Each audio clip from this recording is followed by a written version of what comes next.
Hello and welcome to my channel. This week we'll be making a Kryten head from the classic TV series Red Dwarf. The 3D printer is from Next Dimension Prints on Etsy.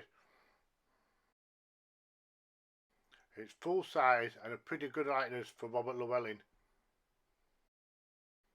It has been printed on a PLA printer, which means it will have visible layer lines.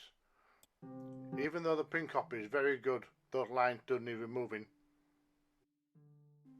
So the first thing I do is give it all a once over with a sanding sponge, and this will remove any loose pieces.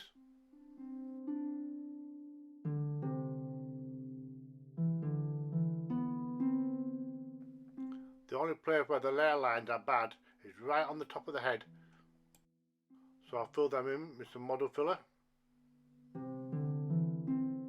And now it's time to cover the whole head in filler primer.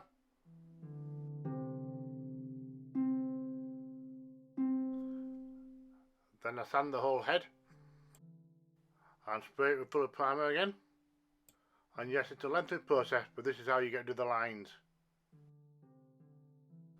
And then I give it a wet sand with some really fine sandpaper. And this should result in a really smooth finish.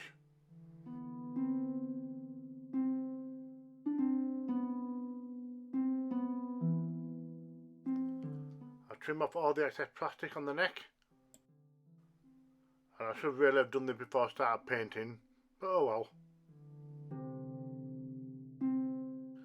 Since I'm going to need access inside the head, I need to make a hole.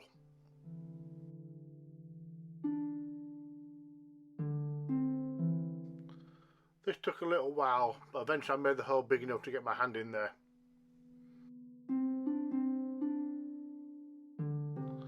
But first I need to smooth down the edges. After all, I'm not a sadist.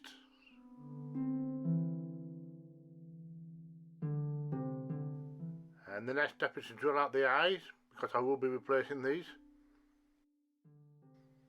Looks like I'm torturing the poor guy.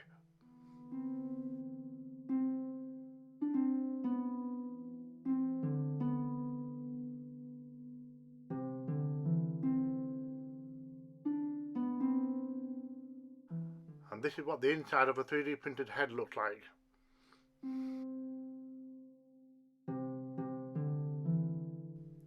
And these are the eyes I've found. I understand the actor's eyes are green, so hopefully these will match. I just need to test them out and see if they fit first. Okay, having them move makes it look a little bit freaky.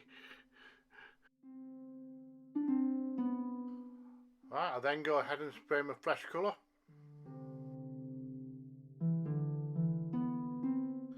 And once that's done, I spray them with a matte sealer.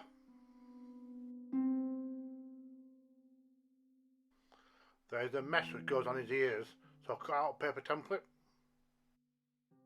And the original plan was to use this metal mesh sheet, but it was very difficult to work with and it tore my fingers up. So I'll come back to that later. Next, I'll mix up some milliput so I can tip the eyes into place. This will hold the eyes into place better than glue, but it just takes a little while to cure. He's coming to life a bit now.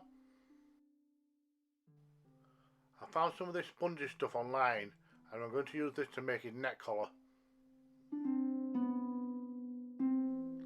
I simply cut out 3 lengths and glue them all together. It's always worth test fitting to make sure your measurements are right.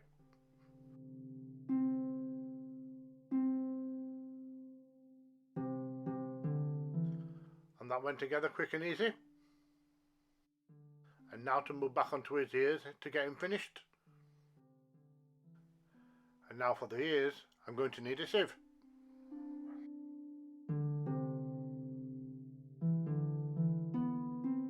I just need to cut off the mesh.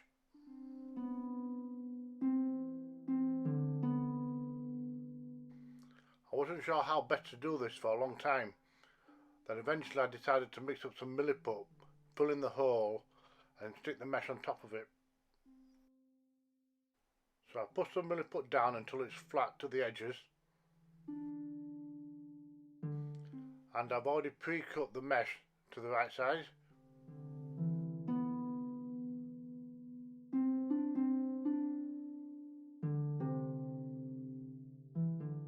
So it's just a matter of pushing it in and waiting for the milliput to solidify.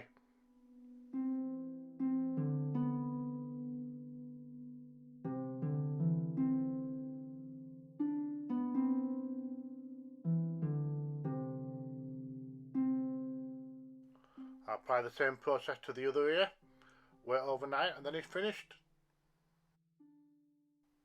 Now let's look at some finished shots of this mechanoid whose head looks like a novelty eraser.